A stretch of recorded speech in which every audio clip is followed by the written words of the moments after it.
আসসালামু আলাইকুম সবাইকে। আশা করি যে যেখানে আছেন ভালো আছেন। আলহামদুলিল্লাহ আমরাও ভালো আছি। আজকে নতুন আরেকটা ভিডিও নিয়ে হাজির হয়েছি। আশা করি আপনাদের ভালো লাগবে। আজকে ভিডিওতে থাকবে খুবই সিম্পল একটা রেসিপি। সেটা আমরা সবাই ভালো লাগে, সবার খেতে মন চায়। সেটা হচ্ছে পেঁয়াজু। আমি বানাবো ব্লেন্ডার বাটা ছাড়া হাতে মাখিয়ে পেঁয়াজুটা বানাবো। এটা দেখলে সবাই খেতে মন চায়। এক সময় আছে আমাদের ভালো লাগে না, বা খুব আলসামি করে ব্লেন্ডার বের করতে, ব্লেন্ড করতে। আজকের রেসিপিটা হচ্ছে সেটা, খুবই সিম্পল, বানাতে খেতে খুব দারুণ। তো আমি এখানে 2 কাপ ডাল নিয়েছি। ডালটা ভালোভাবে ধুয়ে নিচ্ছি, গরম পানি দিয়ে ভালোভাবে দিয়ে পরিষ্কার করে নিচ্ছি। নিয়ে একটা ডেকের মধ্যে দিয়ে দেবো।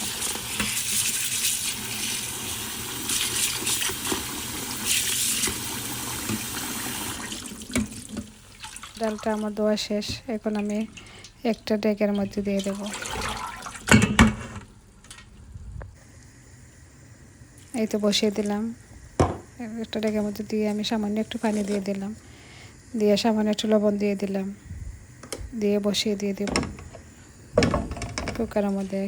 বসিয়ে আমি বেশি সময় রাখবো না, লবণটা হাতে মাখিয়ে দিচ্ছি। এটা আমার ডান হাত, কেউ বলবে না যে বা হাত, এটা আমার ডান হাত। এটাতে মাখিয়ে দিয়ে বসিয়ে দিলাম। আমি মাত্র রেখে দেবো 2 মিনিটের মতো। 2 মিনিট সামান্য একটু ডালটা হয়ে গেলে আবার নামিয়ে দেব। ডাল তুলে দেখছিলাম আমার ডালটা হয়ে গেছে। এখন আমি এটাকে নামিয়ে দেব।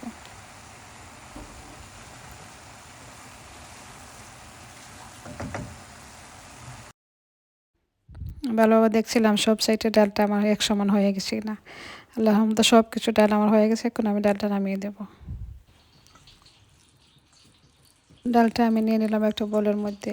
হাতে মাখানো যাচ্ছিল না, রেখে দিলাম 1 মিনিটের জন্য। এই তো এখানে আমি রেডি করে রেখেছিলাম আগে থেকেই। এখানে দিয়ে রেখে পেঁয়াজ দিয়েছি 1 কাপ, ধনেপাতা দিয়েছি, কাঁচামরিচ দিয়েছি। ধনেপাতাটা বেশি হলে মজা হয়। আমাদের ঘরে ধনেপাতাটা সবার কাছে ভালো লাগে না, আমার কাছে ভালো লাগে, তাই আমি একটু সামান্য করে দিয়েছি। দিয়ে দিলাম হলুদের গুঁড়ো, মরিচের গুঁড়ো। আর কোনো মশলা আমি দেবো না, জাস্ট হলুদের গুঁড়ো আর মরিচের গুঁড়ো দিয়ে দিলাম। সামান্য একটু ধনে গুঁড়ো দিয়ে দিলাম। এখানে ময়দা দিয়ে দিলাম 1/2 কাপের মতো। 1/2 কাপ থেকে আরও একটু কম দিয়েছি, কারণ ময়দাটা একটু কম হলে আমার কাছে ভালো লাগে। ময়দাটা দিলে কী হয়, আমার কাছে ময়দাটা দিলে লাগে একটা কীরকম একটা লাগে, পেঁয়াজুটা খেতে বেশি মচমচা হয় না।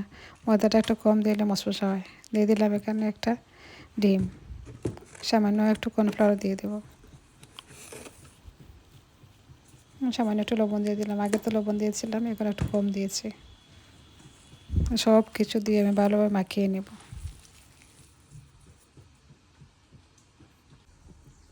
এই তো আমার মাখানোটা শেষ। দেখেন তো কত সুন্দর হয়েছে।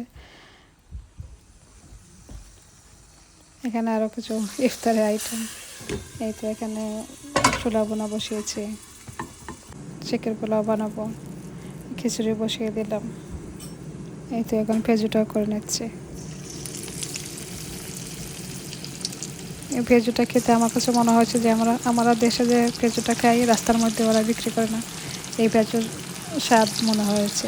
আপনারা ট্রাই করে দেখতে পারেন। যদি আপনারা ট্রাই করেন আমাকে জানাবেন কীরকম হয়েছে আপনাদের কাছে।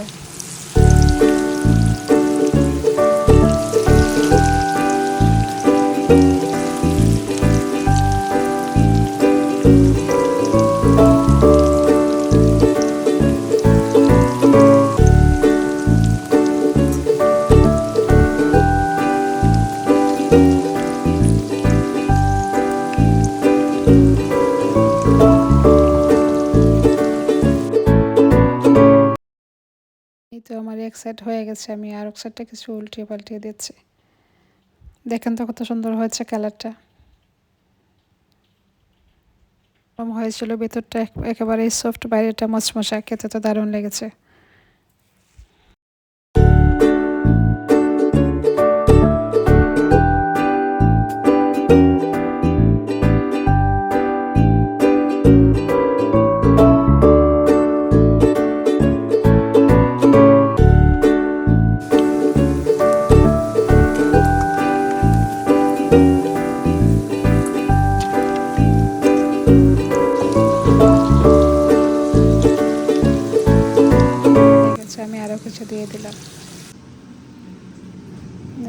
আমি সব কিছু রেডি করছি, কাবাবটা গরম করে নিচ্ছি, চিকেনটাও এয়ার ফ্রায়ারে দিয়ে দিচ্ছি। হ্যাঁ, রমাদান তো জানেনই আপনারা, কাজ আর কাজ, সব কিছু একসাথে রেডি করা যায় না। এখানে কাঁচা আম দিয়ে ভর্তা বানিয়েছেন আমার শাশুড়ি। সব কিছু আমাদের চলে, ইফতার পরে আমাদের ট্যাঙ্গাও কিছু খাওয়ার দরকার লাগে।